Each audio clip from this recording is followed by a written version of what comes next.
ஐயனார் துணை சரியில்ல. அடுத்து வர எபிசோட்ல நம்ம சோழன் இருந்துட்டு சேரன் அதுக்கு அடுத்ததா பாண்டிக்கிட்ட எனக்கு நிலாவை எவ்வளோக்கு எவ்வளோ பிடிக்கணும் உங்களுக்கு எல்லாருக்கும் தெரியும்ல. நிலாவுக்காக தானே நான் ஒவ்வொன்றும் பார்த்து பார்த்து பண்ணிட்டு இருக்கேன். ஏன் இந்த பொண்ணுக்கிட்ட பேசினது கூட நிலாவுக்கு என் மேலே லவ்வே வராதா?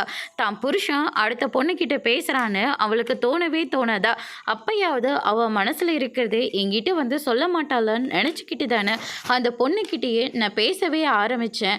ஆனால் அதை யாருமே புரிஞ்சுக்காம எல்லாரும் என் மேலே தப்பாக சொல்லிக்கிட்டு இருக்கீங்க.